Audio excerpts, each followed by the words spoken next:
ٹکڑے کر دینا تیرے بس کی بات ہے، جوانی آزما لے، بوٹیاں بکھیر دینا تیرے بس کی بات ہے، مگر اسلام سے ہٹا دے یہ تیرے بس کی بات بے نہیں شک، ہے۔ سبحان اللہ سبحان اللہ۔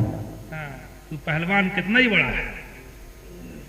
غصے میں جب بہن نے کہا، عمر نے دیکھا حالت بہن کی، خود میں لت پت کپڑے، تھرتھراتے ہونٹوں سے یہ جوشیلی آواز، سر نیچے جھک گیا۔ کچھ بہن کی محبت اور یہ حالت، سمجھے آپ، سر نیچے جھک گیا، آنکھوں سے آنکھیں نہیں مل سکی، بہن کی یہ حالت دیکھی نہیں گئی۔ اور پھر اس کے بعد منہ سے نکلا میں پریشان ہوں، آخر اس کتاب میں، اس مذہب میں، اس قرآن میں، اس دین میں ایسی کون سی بات ہے جو اسے قبول کر لیتا ہے، کچھ بھی کرو ہٹنے کو تیار ہی نہیں ہوتا۔ بے شک، بات کیا ہے تمہارے دین میں؟ لاؤ میں بھی دیکھوں وہ دین کیسا ہے، لاؤ میں بھی تو دیکھوں آخر یہ کتاب ہے کیسی۔ کتنا ہی مارو پیٹو، بہت مارتے تھے یہ مسلمانوں، کوئی ذرا سا بھی شماور ہٹنے کو تیار نہیں ہے۔ تم لوگ بھی کہہ رہے ہو کہ بوٹیاں بکھیر دے، لیکن اسلام تو نہیں پڑھ سکتے، لاؤ دیکھوں تو آخر یہ کتاب کیسی ہے۔ بہن کہتی عمر تم مشرک اور نجس ہو، جب تک تم غسل نہ کرو ہماری کتاب تم چھو نہیں سکتے، وہیں غسل کرتے ہیں۔ سمجھے آپ، غسل کیا کر رہے ہیں؟ یوں سمجھو کہ اللہ کی رحمت کے پانی میں نہا رہے ہیں۔ بے شک،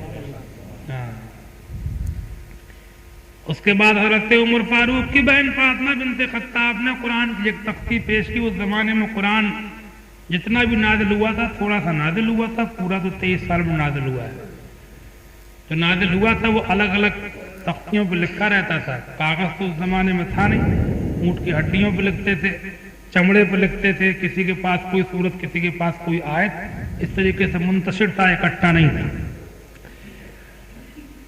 اس وقت جو سورت پڑھنے کے لیے ان کی بہن نے ان کو پیش کی وہ سورہ طٰہٰ کی آیتیں تھیں۔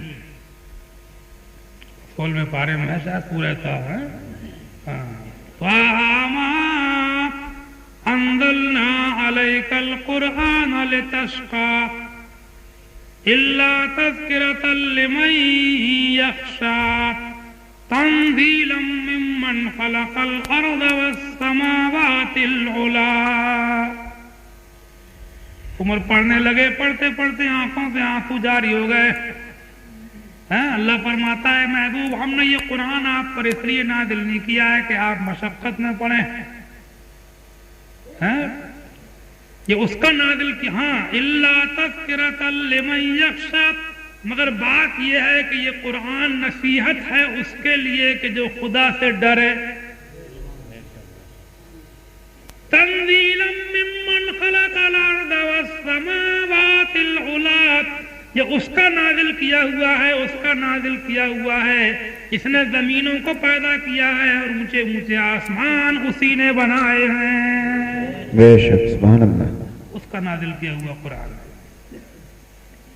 عمر پڑھتے جا رہے ہیں، پوری سورہ طٰہٰ پڑھ گئے، آنکھوں سے آنسو جاری ہونے لگے، پڑھتے جاتے تھے، پڑھے لکھے آدمی تھے، پڑھتے جاتے تھے اور کہتے جاتے تھے کیسا پرتاثیر کلام ہے، کیا اچھا کلام ہے، کیا خوبصورت کلام ہے۔ تعریف کرتے جا رہے ہیں، پڑھتے جا رہے ہیں، آنکھوں سے آنسو بہتے جا رہے ہیں۔ اعلیٰ حضرت کے وہ شعر اس موقع پہ یاد آ رہے ہیں، یا رسول اللہ میں نثار تیرے کلام پر ملی یوں تو کس کو زبان نہیں۔ سمجھو کہ عمر کہہ رہے ہیں، بے شک، سبحان اللہ، میں نثار تیرے کلام پر ملی یوں تو کس کو زبان نہیں۔ وہ سخن ہے جس میں سخن نہ ہو، وہ بیان ہے جس کا بیان نہیں۔ سبحان اللہ، تیرے سبحان اللہ، آگے یوں ہے دبے لچے فصاحت عرب کے بڑے بڑے، تیرے آگے یوں ہے دبے لچے فصاحت عرب کے بڑے بڑے، کوئی جانے منہ میں زبان نہیں، نہیں بلکہ جسم میں جان نہیں۔ بے شک، سبحان اللہ، سبحان اللہ، پڑھتے پڑھتے آنکھ سے آنسو جاری ہو گئے۔ اور یہ قرآن میں نے اندازہ لگایا ہے آدمی اس کو دل سے پڑھنے کی عادت ڈال لیں، اتنا مزہ کسی چیز میں نہیں ہے۔ بے شک، ہاں، پڑھنے میں کوئی دکھاوا نہ ہو، کوئی نام و نمود نہ ہو، کوئی لالچ نہ ہو، خالص محبت اللہ اور اس کے رسول میں پڑھا جائے اور دل لگا لیا جائے تو اس میں خوب دل لگتا ہے۔ شروع شیطان وسوسے ڈالتا ہے، الجھاتا ہے، تو جب آدمی ڈٹ جاتا ہے پڑھنے کا عادی بن جاتا ہے تو اس قرآن میں جو مزہ ہے وہ کہیں ہے ہی نہیں. بے شک پڑھا کرو. تو یہ قرآن خوانی جو کرا رہے ہو یہ قرآن خوانی سے حق ادا نہیں ہوگا. قرآن کا صرف گھر میں بچے بلائے قرآن خوانی کرا دی, سمجھے, یہ رسم بنا دی ہے. اصلی قرآن خوانی یہ ہے کہ اپنے اپنے گھروں میں آدمی عورتیں خود قرآن پڑھو. بے شک سبحان اللہ. ہاں خود پڑھو, تھوڑا سا پڑھو چاہے خود پڑھو. خود تو کبھی دیکھتے نہیں ہیں. شادی میں جہیز نے ملا ہے تو ایسی رکھا ہے, نہ میاں کو پڑھتا تو نہ بیگم کو, سمجھے. تو مدرسے کے بچے بلائے قرآن خوانی کرا دی. ٹھیک ہے, قرآن خوانی کو منع نہیں کرنا, لیکن بات یہ ہے کہ بہتر قرآن خوانی وہ ہے کہ اپنے اپنے گھروں میں روزانہ تھوڑا تھوڑا قرآن مرد و عورت خود پڑھا کرے. بے شک سمجھے. حضرت عمر قرآن پڑھتے پڑھتے آنکھ سے آنسو جاری ہو گئے, پڑھ گئے, پھر کہنے لگے مجھے بھی رسول خدا کی خدمت میں لے چلو, سبحان اللہ. مجھے بھی لے چلو. حضرت خباب جو چھپ گئے تھے وہ نکل آئے, سینے سے لگ گئے, فرمایا کہ عمر مبارک ہو, عمر اسلام مبارک. کل خدا کے رسول کی خدمت میں حاضر تھا تو اللہ کے رسول نے دعا کی تھی کہ اللہم اعز الاسلام بعمر ابن خطاب, اے اللہ عمر ابن خطاب کے ذریعے اسلام کو بلندی نصیب کر. بے شک عمر تمہارے حق میں حضور کی دعا قبول ہے. عمر اسلام مبارک حضرت خباب انہیں لے کر کے چلے. اللہ کے رسول دار بنی ارقم میں تشریف فرماتے. دار بنی ارقم ایک پرانی عمارت تھی, خاندانی چوپال, اس میں حضور تشریف فرما ہوتے تھے. دین کی باتیں لوگوں کو سکھاتے تھے.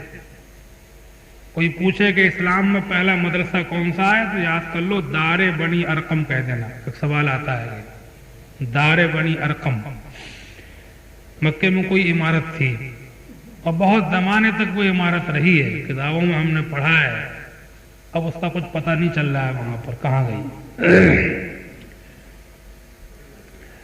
حضور وہاں تشریف فرما ہوتے تھے اور دین سکھاتے تھے. قرآن جو نازل ہوتا تھا وہ اپنے جانثاروں کو یاد کراتے تھے. وہیں آپ تشریف فرما تھے, کباڑ لگے ہوئے تھے, کنڈی بند تھی. حضرت عمر کو جھانک کر کے کچھ لوگوں نے دیکھا, یا رسول اللہ عمر آ رہا ہے, تلوار ہاتھ میں ہے. اللہ کے رسول نے فرمایا کہ آنے دو, دروازہ کھول دو. امیر حمزہ وہاں بیٹھے تھے, انہوں نے کہا آتا ہے آنے دو. اچھی نیت سے آتا ہے تو ٹھیک ہے, بری نیت سے آتا ہے تو اسی کی تلوار سے اس کا گلا کاٹ دوں گا. امیر حمزہ یہ بھی معمولی انسان نہیں تھے. خیر, دروازہ کھولا گیا, عمر آگے بڑھے. رسول خدا خود اپنی مسند سے اٹھ کر کے عمر کی طرف کو چلے, تلوار والا ہاتھ پکڑ لیا. کہ عمر کیا ارادہ ہے؟ آنکھوں سے آنسوؤں کی لڑی بہ نکلی. اے اللہ کے رسول ارادہ مت پوچھئے, بس کلمہ پڑھا کے مسلمان بنا لیجئے, اپنا غلام بنا لیجئے. سبحان اللہ سبحان اللہ. جس طرف اٹھ گئی دم میں دم آ گیا, جس طرف اٹھ گئی دم میں دم آ گیا, اس نگاہ عنایت پہ لاکھوں سلام. اور اندھے شیشے جھلا جھل دمکنے لگے, اندھے شیشے جھلا جھل دمکنے لگے, جلوہ ریزی دعوت پہ لاکھوں سلام. سبحان اللہ. بے شک سبحان اللہ سبحان اللہ. عمر کلمہ پڑھ کے مسلمان بن گئے. کتابوں میں لکھا ہے ایسے مسلمان بنے کہ مسلمان بننے کے بعد پہلی بات کیا, اللہ کے رسول کیا ہم لوگ حق پر نہیں ہیں؟ کہ بے شک میں حق پر ہوں. کیا اسلام سچا مذہب نہیں ہے؟ کہ بے شک اسلام سچا ہے. کیا آپ اللہ کے سچے رسول نہیں ہیں؟ کہ بے شک میں سچا رسول ہوں. بس کیا کہنا چاہتا ہے؟ کہنا یہ چاہتا ہوں جب ہمارا مذہب سچا ہے, آپ اللہ کے سچے رسول ہیں, تو میرا مشورہ یہ ہے کہ آج کھلے عام خانہ کعبہ میں نماز پڑھی جائے. بے شک سبحان اللہ. آج کھل کے نماز پڑھی جائے. اسلام لانے کے بعد پہلا کام آج کھل کے نماز ہوگی. حضور خاموش ہو گئے. عمر نکلے پیچھے پیچھے مسلمانوں کو لے کر. 2 لائنوں میں 2 قطاروں میں مسلمان چلے. ایک قطار کے آگے آگے امیر حمزہ تھے, ایک کے آگے آگے عمر تھے. خانہ کعبہ کی طرف کو بڑھے نماز پڑھنے کے لیے، مشرکین ادھر ادھر سے آئے، دیکھا جن نے امیر حمزہ کو، عمر کو دیکھا، وہ سر جھکا کے چپ چاپ چلا گیا، کچھ بولے ہی نہیں۔ آج یہ کیا ہو رہا ہے؟ آج یہ دونوں مسلمانوں کے ساتھ کیسے؟ کسی کی کچھ پوچھنے کی ہمت بھی نہیں پڑی، دو قطاروں میں کتابوں میں لکھا ہے کہ دو لائنیں بنا کے مسلمان چلے، اور خانہ کعبہ کے اندر آج پہلی مرتبہ مکے میں کھلے عام اللہ کی عبادت کی گئی۔ بے شک سبحان اللہ۔ بلکہ اسی لیے ان کا خطاب فاروق ہے، عمر فاروق۔ فاروق کے معنی ہوتے ہیں فرق کر دینے والا، چھینک دینے والا، الگ الگ کر دینے والا۔ جس دن یہ مسلمان ہوئے اس دن مسلمان چھک گئے، الگ الگ ہو گئے، پتہ چل گیا کہ کون کون لوگ مسلمان ہیں۔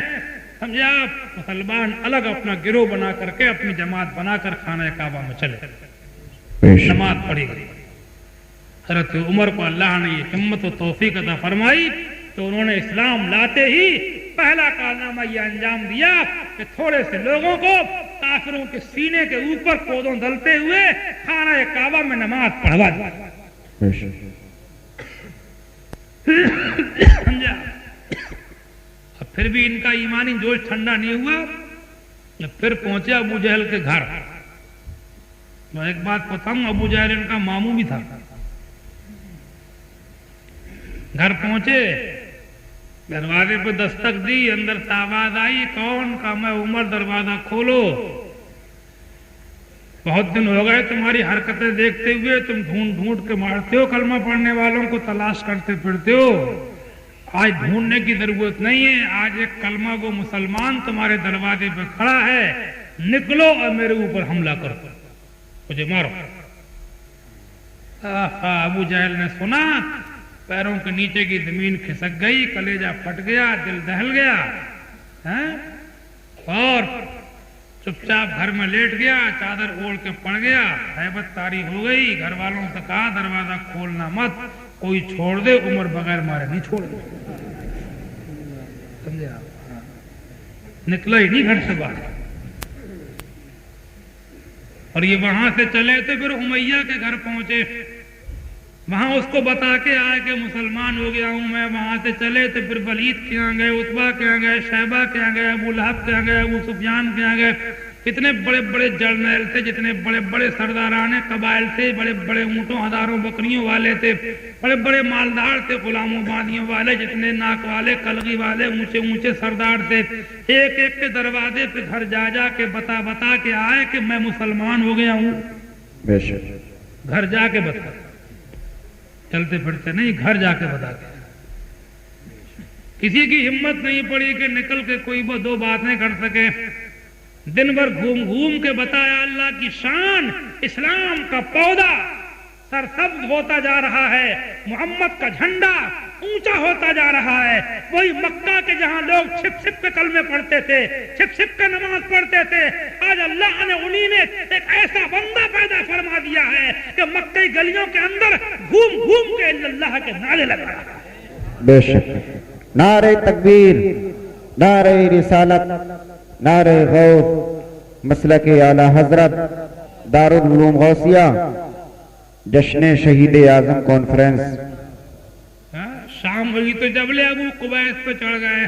مکے سے قریب ایک پہاڑ ہے جبل ابو قبیس، مکے میں اندر ہی، خانہ کعبہ سے بالکل قریب، صفا و مروہ کی طرف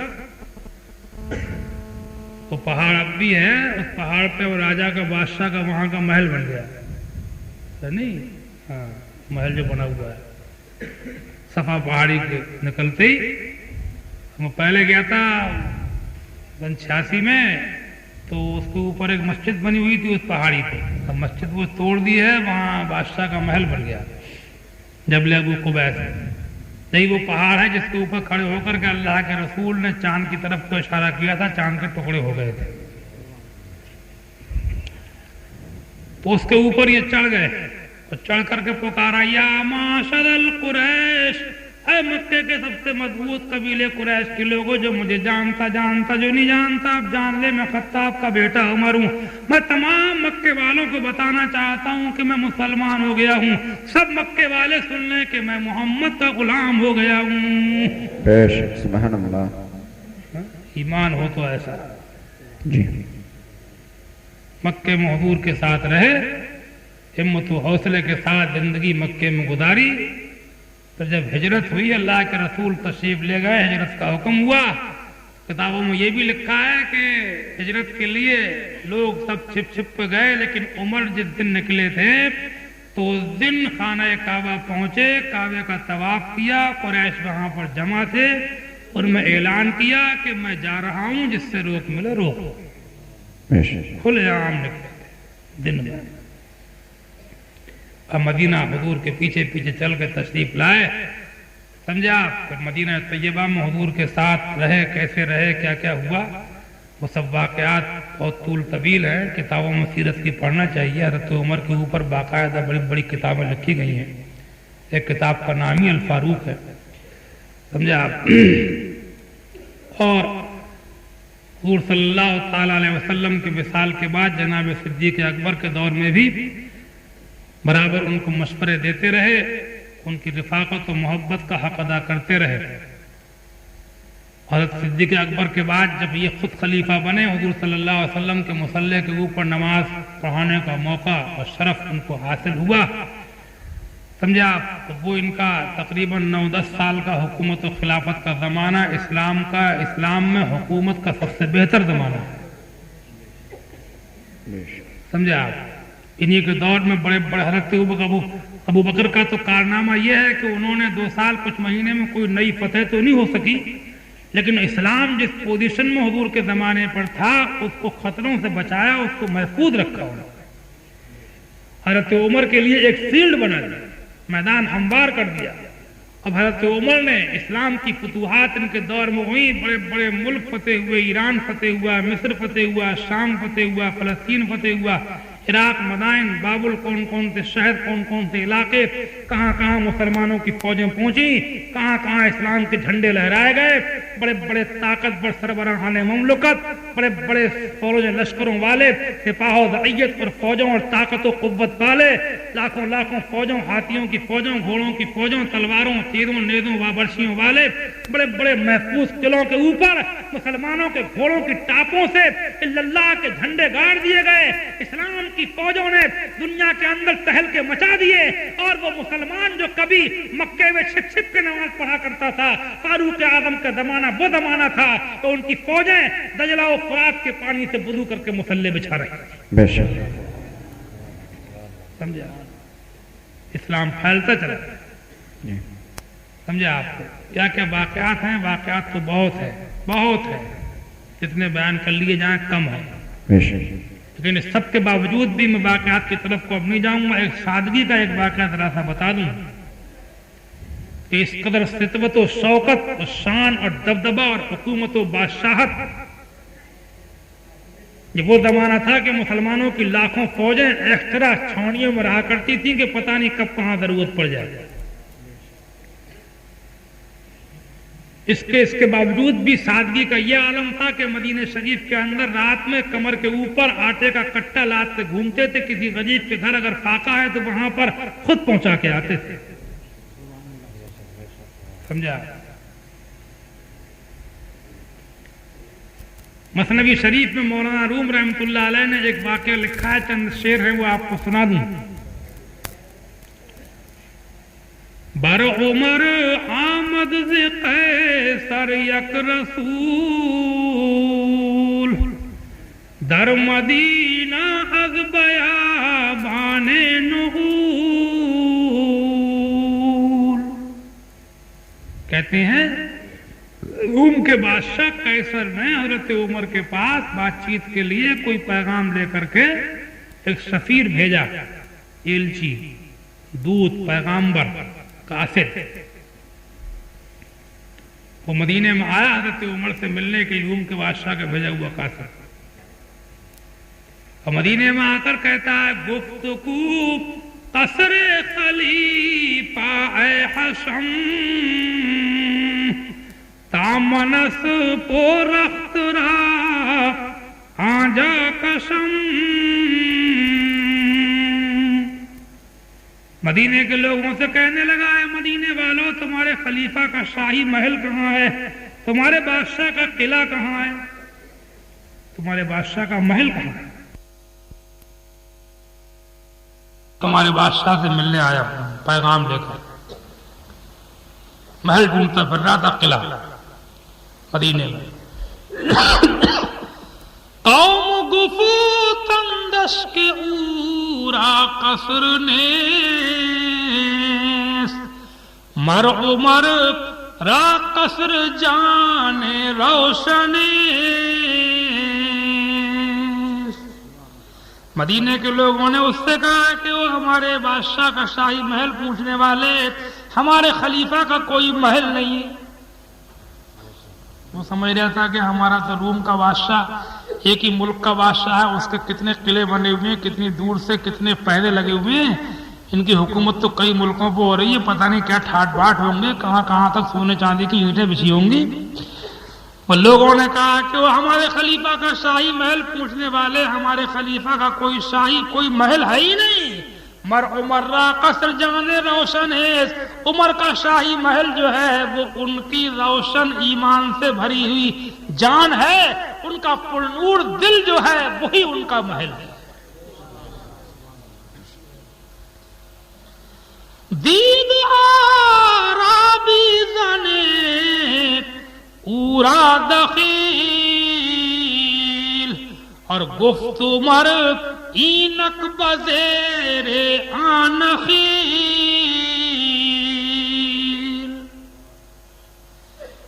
ایک عرابیہ عورت نے سمجھ لیا کہ یہ کوئی پردیسی ہے، دخیل ہے، نیا آدمی ہے، جانتا نہیں ہے، سمجھتا نہیں ہے عمر کو. پوچھتا پھر رہا ہے شاہی محل. اس نے کہا دیکھ گفت عمر اینک بزیر آنخیل، وہ دیکھ وہ کھجور کا پیڑ جو کھڑا ہے، اس کے نیچے ریت کے اوپر جو انسان لیٹا ہے وہی ہمارا خلیفہ عمر ہے. وہ دیکھ 8-9 ملکوں پر حکومت تھی، باطنی منصب حضور کے مصلی کی امامت، تمام مرتبے جو خدا کے یہاں سے روحانی تھے وہ تو حاصل ہی تھے، حضور کے صحابی تھے، اللہ والوں کے سردار تھے، لیکن ظاہری طور سے بھی 8-9 ملکوں پر حکومت تھی. کھجور کے پیڑ کے نیچے لیٹے تھے اور ادری سے آئی تھی، انہوں نے کہا وہ عمر لیٹے ہیں، وہ ہے ہمارا خلیفہ، ہمارا بادشاہ وہ لیٹا ہے. سمجھا؟ انہوں نے کہا خلیفہ لیٹا ہے عمر، مجھے نے کیا سوچے ہوئے تھے. سمجھے؟ اسے لگتا ہے مذاق کر رہی ہے، تو کوئی بتا کے نہیں دے رہا ہے اس کا محل کہاں ہے. تو انہوں نے کہا لاؤ چل کے دیکھوں. تو عورت کسے کہہ رہی ہے آخر کون آدمی ہے؟ قریب پہنچا. آمد آ جاؤ ازو دوری ستاٹ. وہاں پہنچا حضرت عمر کے قریب جا کر کچھ فاصلے پر کھڑا رہ گیا، کچھ دوری پر کھڑا رہ گیا. مر عمر را دی درد لرزہ فتات. حضرت عمر کے چہرے پر جب نظر پڑی تو اس کے ہاتھ پاؤں کپ کپانے لگے، لرزہ طاری ہو گیا. نہ کوئی محل ہے، نہ ٹھاٹ بھاٹ ہے، نہ دربار ہے، نہ تخت ہے، نہ تاج ہے، نہ پہرے ہیں، نہ گیٹ بنے ہوئے ہیں، نہ کوئی شان و شوکت ہے. ایک سادہ سا انسان کھجور کے پیڑ کے نیچے لیٹا ہے، لیکن چہرے میں وہ روب ہے کہ روم کے بادشاہ کا سفید چہرے کو دیکھ کر کے کانپ رہا ہے، سوتے ہوئے انسان کو دیکھ کے کانپ رہا ہے. گفت با خود من شعارا دیدم، پیش سلطان نخوش بگزیدم. اپنے دل میں یہ سوچنے لگا، گفت با خود من شہارا دیدم، کہ میں نے تو بڑے بڑے بادشاہوں کو دیکھا ہے، پیش سلطان نخوش بگزیدم، میں نے تو غصے میں بھرے ہوئے، جلال میں بھرے ہوئے بادشاہوں تک سے کلام کیا ہے، بات چیت کی ہے میں نے ان سے. آج معاملہ کیا ہے؟ اد شہان محبتو ترسم نبوت، اور حیبت ای مرد ہو شم در ربوت. بڑے بڑے بادشاہوں کو دیکھ کر کبھی میرے اوپر کوئی حیبت طاری نہ ہوئی، اور حیبت ای مرد ہوشم در ربوت، اس انسان کی حیبت نے میرے ہوش اڑا کے رکھ دیے ہیں، میں قابو سے باہر ہو گیا ہوں. پھر خود ہی فیصلہ کرتا ہے حیبت حق اشتعید از خلق نیز، اور حیبت ای مرد صاحب دلق نیز، یہ انسان کی حیبت نہیں ہے، یہ بندے کی حیبت نہیں ہے، یہ مخلوق کا دبدبہ نہیں ہے، یہ بندے کے پردے میں خدا کی حیبت کام کر رہی ہے۔ بے شک سبحان اللہ۔ حیبت ای مرد صاحب دلق نیس، اس گدری پوش مرد کی حیبت نہیں ہے، یہ حیبت خدائی حیبت ہے جو انسان کے بھیس میں دیکھ رہا ہوں۔ یہ سمجھو کہ وہ ایلچی بھی کلمہ پڑھ کے مسلمان بن گئے۔ بے شک سبحان اللہ۔ ہاں سمجھا؟ یہ حضرت عمر ہیں، 9-10 سال خلافت فرمائی، بڑا سنہرا دور ہے دنیا کے اندر، اسلام کی چمک دمک ان کی بہار ہے، سمجھا آپ؟ اور کیا کیا ہوا، بہت طول طویل واقعات ہیں، بس میں اس سب کی طرف سے سب کو نظر انداز کرتے ہوئے وصال جو آپ کا ہوا اس کی چند باتیں آپ کو بتا دوں اور آج کے بیان کو سمیٹ دوں۔ اللہ تعالیٰ قبول فرمائے، آمین۔ سمجھا آپ؟ ایک آتش پرست مجوسی جس کا نام ابو لولو تھا، کسی کا غلام تھا، وہ آپ کا دشمن بن گیا تھا ایک فیصلے کی وجہ سے۔ ابو لولو وہ مسجد نبوی شریف میں آپ نماز پڑھا رہے تھے، فجر کی نماز ہو رہی تھی، جماعت ہو رہی تھی، مسجد میں اندھیرا سا تھا، صفوں میں آ کر کے شامل ہو گیا، خنجر لگائے ہوئے تھا اپنے کمبل میں اندر، سردی کا موسم تھا، جیسے ہی آپ نے نماز شروع کی اور فرمایا اللہ اکبر، صف سے نکلا اور آپ کے اوپر مسلسل خنجر کے ذریعے سے کئی حملے کر دیے، نماز کی حالت میں آپ زخمی ہو کر کے زمین پہ گرے حضرت عمر۔ لیکن گرتے گرتے بھی کتابوں میں لکھا ہے حضرت عبد الرحمن ابن عوف کو مسلح پہ بڑھا دیا۔ امام کو کوئی اگر حادثہ ہو جائے تو کسی کو اپنا خلیفہ بنا دے، کوئی حادثہ ہو جائے، وضو ٹوٹ جائے یا کوئی بات ہو جائے، کوئی ایسی بھی چوٹ لگ جائے، چکر اکر آ جائے، کسی کو مسلح کے اوپر بڑھا سکتا ہے، سمجھا آپ؟ اس لیے یہ مسئلہ بھی ہے کہ امام کے پیچھے ایسے لوگ کھڑے ہونا چاہیے کہ جو نماز پڑھا سکیں۔ ہاں تو یہ دیکھیے آپ، زخم کھا کر کے بھی آپ دیکھیے کہ آپ اس طرف سے غافل نہیں تھے، حضرت عبد الرحمن ابن عوف کو مسلح کے اوپر بڑھا دیا، اور وہ نماز مسلمانوں نے اسی عالم میں ادا کی، چھوٹی چھوٹی صورتوں سے جناب عبد الرحمن ابن عوف میں نماز پڑھائی۔ کچھ لوگ اس کو پکڑنے کے لیے لپٹ گئے جس نے حملہ کیا تھا اور اس کو دبا لیا، مگر اس شخص نے اپنا خنجر خود ہی اپنے جسم میں بھونک کے کمبل کے اندر ہی مر گیا، سمجھا؟ ابو لولو نام تھا، مجوسی تھا، آتش پرست تھا۔ نماز پڑھی گئی، نماز تو مسلمان کتنی اہمیت دیتے تھے کہ ایسے عالم میں بھی نماز نہیں چھوڑی گئی۔ نماز پوری فرمانے کے بعد میں لوگ آپ کو اپنے ہاتھوں پہ اٹھا کر کے آپ کے دور دولت میں لائے۔ جب آپ گھر میں تشریف لائے تو آپ نے سب سے پہلے فرمایا کہ میری نماز ابھی رہ گئی ہے، آپ نے لیٹے لیٹے اسی حال میں نماز ادا فرمائی۔ کئی دن تک علاج ہوتا رہا لیکن طبیعت صحیح ہونے میں نہیں آئی۔ تیسرے دن آپ نے اپنے بیٹے عبداللہ ابن عمر کو بلایا اور کہا کہ حضرت عائشہ صدیقہ کے پاس جاؤ، اللہ کے رسول کی چہیتی بیوی سیدہ عائشہ صدیقہ ام المؤمنین، جاؤ ان کے بعد پردے کے بعد کھڑے ہو کر کے میرا سلام کہنا، اور یہ مت کہنا کہ امیر المؤمنین نے سلام کہا، یہ کہنا کہ عمر نے سلام کہا ہے، میرا نام لینا۔ اور اس کے بعد وہ ان سے یہ پوچھنا کہ آپ کے حجرے میں جو تھوڑی سی جگہ رہ گئی ہے، ایک قبر انور تو آپ کے شوہر نامدار رسول پروردگار کی ہے، دوسری آپ کے والد ذی وقار صدیق وفادار کی ہے، حجرے میں تھوڑی سی جگہ جو باقی رہ گئی ہے وہاں پر عمر دفن ہونا چاہتا ہے، اگر اجازت دیں تو وہاں دفن کریو، اجازت نہ دیں تو مجھے جنت البقیع قبرستان میں دفن کر دینا۔ حضرت عبداللہ ابن عمر گئے، پردے کے باہر سے سلام کیا، السلام علیک یا ام المومنین، اے مومنوں کی ماں تم پر سلام ہو۔ پردے کے اندر سے آواز آئی وعلیکم السلام یا عبداللہ ابن عمر کیف حال امیر المؤمنین، عبداللہ ابن سلام، عبداللہ ابن عمر تم پر بھی سلام ہو، امیر المؤمنین کی طبیعت کیسی ہے یہ تو بتاؤ۔ حضرت عائشہ پردے میں رہتی تھی مگر پورے سب طرف کے خیالات رکھتی تھی اور مسلمانوں کی بہت اچھی کمان فرماتی تھی، ہزاروں حدیثیں ان سے مروی ہیں۔ حضرت عبداللہ ابن عمر عرض کرتے ہیں امی جان طبیعت اچھی نہیں ہے، انہوں نے مجھے اس لیے بھیجا ہے کہ آپ کے حجرے میں تھوڑی جگہ جو رہ گئی ہے، ایک قبر تو رسول پاک کی ہے آپ کے شوہر نامدار کی، دوسرے آپ کے والد جناب بکر کی یہ جگہ رہ گئی ہے، وہاں وہ دفن ہونا چاہتے ہیں، انہوں نے اجازت کے لیے مجھے آپ کے پاس بھیجا ہے۔ ارشاد فرماتی ہیں کہ وہ جگہ تو میں نے اپنے لیے رکھی تھی مگر میں عمر کو اپنے اوپر فوقیت دیتی ہوں اور وہاں پر ان کو دفن ہونے کی اجازت دیتی ہوں۔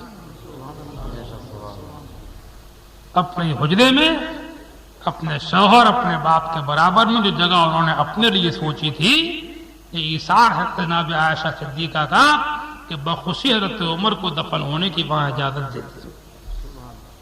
سمجھا؟ اللہ تعالیٰ مسلمانوں میں آج بھی ایسی محبت پیدا فرمائے، معمولی کارنامہ نہیں، سمجھا آپ؟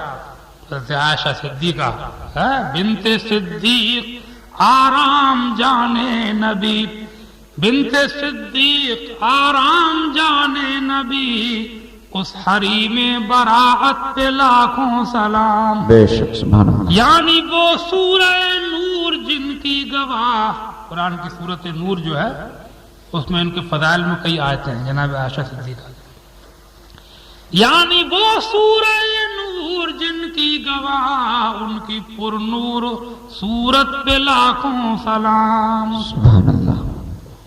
حضرت عبداللہ ابن عمر واپس آئے، جناب عمر فاروق اعظم کو خوشخبری سنائی کہ انہوں نے وہاں آپ کے لیے دفن ہونے کی اجازت دے دی، ان کا چہرہ خوشی سے کھل گیا تب یہ خبر سننے کو ملی، سمجھا آپ؟ اس کے بعد کچھ لوگوں نے کہا کہ اب آپ کی طبیعت اچھی نہیں معلوم ہوتی ہے، آپ کسی کو نامزد کر دیے، اپنے بعد خلافت و حکومت کے معاملے میں کیا کر کے جا رہے ہیں؟ کہا کاغذ قلم لاؤ، لکھو، نام لکھو، پہلا نام لکھو عثمان ابن عفان، لکھا گیا، اور دوسرا نام لکھو علی ابن ابی طالب، تیسرا نام لکھو سعد ابن وقاص، چوتھا نام لکھو زبیر بن عوام، پانچواں نام لکھو طلحہ بن عبید اللہ، چھٹا نام لکھو عبد الرحمن ابن عوف۔ یہ اوپر کون لوگ قدر کر رہے ہیں؟ خاموش ہو جائیں یہ لوگ۔ 6 نام لکھوائے، کیا نام لکھوائے؟ 6۔ حضرت عثمان، حضرت علی، حضرت عبد الرحمن ابن عوف، حضرت زبیر بن عوام، حضرت سعد بن وقاص، حضرت طلحہ بن عبید اللہ۔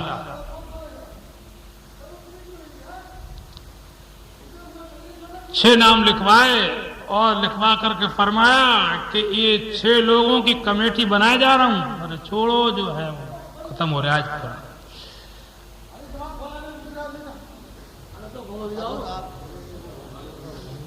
6 نام لکھوانے کے بعد فرمایا کہ ان 6 لوگوں کی کمیٹی بنائے جا رہا ہوں۔ یہ 6 لوگ آپس میں اپنے میں سے مشورہ کر کے اپنے میں سے کسی کو خلیفہ چن لیں، اس کو چاہیں آپس میں چن لیں۔ کسی نے کہا کہ آپ کے بیٹے عبداللہ ابن عمر، انہیں آپ نے کیوں محروم کر دیا؟ وہ بھی تو محدث و فقیہ ہیں، مجاہد بھی ہیں، متقی پرہیزگار ایماندار دیندار ہیں، آپ کے بیٹے بھی ہیں۔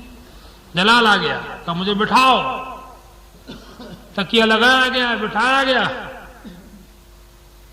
کہا کہ لوگ کہتے ہیں کہ عبداللہ ابن عمر میرا بیٹا، کان کھول کے سن لو، عبداللہ ابن عمر میرا بیٹا مشورے میں شامل تو رہ سکتا ہے لیکن خلیفہ نہیں بنے۔ ہمت چاہیے، ہمت، ہاں اسے کہتے ہیں فقیری، اصلی درویشی۔ 8-9 ملکوں کی حکومت، 50 لاکھ فوج جس زمانے مسلمانوں کے پاس تھی، بے شمار دولتیں خزانے بیت المال میں تھے، حضور کے مصلی کی امامت تھی، سمجھے آپ، پوری خلافت تھی، پوری عمارت و امامت تھی۔ اس منصب کے اوپر 6 لوگوں کے نام لکھنا اور اپنے بیٹوں کو محروم کر دینا، یہ کام کسی نے کیا ہے تو رسول خدا نے کیا ہے یا ان کے جانشینوں نے کیا ہے. بے شک. سبحان اللہ سبحان اللہ. دنیا میں اس کی مثال نہیں ہے. بے شک. سمجھا. 6 لوگوں کو نام دست کر دیا اور اس کے بعد میں آپ کی طبیعت گرتی چلی گئی. سمجھا. وہ وقت آیا، حدیث پاک میں ہے حضرت عمر دعا فرماتے تھے. ان کی ایک دعا بڑی مشہور ہے، حدیث موطا میں بھی ہے. سمجھا. آپ کہتے تھے اللہم ارزقنی شہادتا فی سبیلک وارزقنی موتا فی بلد رسولک. اے اللہ مجھ کو اپنے نبی کے شہر مدینے میں شہادت کی موت نصیب فرما. ان کی دعا تھی شہادت کی موت ہو اور مدینے میں ہو. بے شک. اس سے یہ بھی پتہ چلتا ہے، یہ حدیث صحیح ہے موطا میں ہے، اس سے پتہ چلتا ہے کہ واقعی یہ لوگ شہید ہوتے تھے، دنیا سے جاتے تھے تو یہ شہادت ان کی مجبوری نہیں ہوتی تھی بلکہ یہ شہادت ان کی دلی تمنا ہوتی تھی. بے شک. سبحان اللہ. امام حسین کا واقعہ تو بہت بات کا وہ تاریخی واقعہ ہے. واقعہ حدیثوں میں نہیں ہے، وہ تاریخ کی کتابوں میں ہے، لیکن یہ تو حدیث میں حضرت عمر کی تمنا ہے. سمجھا. کوئی کہے کہ یہ فالتو باتیں ہیں، ایسے ویسا کیسے ہو سکتا ہے، آدمی موت کون چاہے گا. نہیں، یہ حضرت عمر کی بات تو حدیث میں ہے. وہ کہتے تھے مجھے شہادت کی موت نبی کے شہر میں ملے. کہ شہادت ان کی مجبوری نہیں تھی، ان کی آرزو تھی، ان کا مقصد ہوتا تھا، ان کی تمنا ہوتی تھی. یہ چاہتے یہ تھے کہ دنیا سے جائیں تو شہید ہو کر کے خدا کی راہ میں گلا کٹا کر کے. بے شک. سبحان اللہ سبحان اللہ. حضرت عمر شہید کر دیے گئے.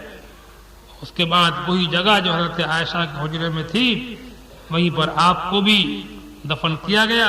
اور میرے عزیز مسلمان بھائیوں، وہ عمر ہی ہیں جو تیسرا سوراخ، جالیوں میں 3 سوراخ ہے نا، میں نے بتایا تھا. پہلے سوراخ پہ لکھا ہے ہا ہونا السلام علی رسول اللہ، دوسرے پہ لکھا ہے ہا ہونا السلام علی رفیقہ ابی بکر صدیق. اور پھر 2 قدم جب آگے بڑھو مواجہ شریف میں تو تیسرے سوراخ میں لکھا ہے ہا ہونا السلام علی امیر المؤمنین عمر بن الخطاب. بے شک. سبحان اللہ. اللہ کے رسول نے فرمایا حدیث پاک میں کہ میرے 2 وزیر دنیا میں ہیں، 2 وزیر آسمانوں میں ہیں. مشکات میں حدیث حضور فرماتے ہیں کہ زمینوں میں میرے وزیر ابو بکر و عمر ہیں، آسمانوں میں میرے وزیر جبرائیل و میکائیل ہیں. بے شک. سبحان اللہ. حضور کے وزیر زمین میں بھی ہیں، آسمانوں میں بھی ہیں. سبحان اللہ. زمین کے وزیر ان دونوں کو فرمایا. اور باقی یہ کوئی معمولی منصب نہیں ہے کہ زندگی بھر حضور کے ساتھ رہے حیات ظاہری میں اور بعد وصال بھی اس کو حضور کے سامنے آنا ہے تو اس کو ابو بکر کو بھی حضرت عمر کو بھی منہ دکھانا ہے. اسی قبہ خضرا میں ہیں، اسی گنبد خضرا میں ہیں، اسی سنہری جالیوں میں یہ بھی آرام فرما رہے ہیں. ایک خلقت ہے، ایک مخلوق ہے جو سامنے سے سلام پڑھتے گزر رہی ہے. اللہ اکبر کبیرہ والحمدللہ کثیرہ وسبحان اللہ بکرۃ واصیلہ. وہ عمر جس کے آداب پہ شیدا سفر. اعلیٰ حضرت یاد آئے، وہ کہتے ہیں وہ عمر جس کے آداب پہ شیدا سفر، اس خدا دوست حضرت پہ لاکھوں سلام. اور فارق حق و باطل امام الہدا، فارق حق و باطل امام الہدا، تیغ مسلول شدت پہ لاکھوں سلام. ترجمان نبی ہم زبان نبی، ترجمان نبی ہم زبان نبی، جان شان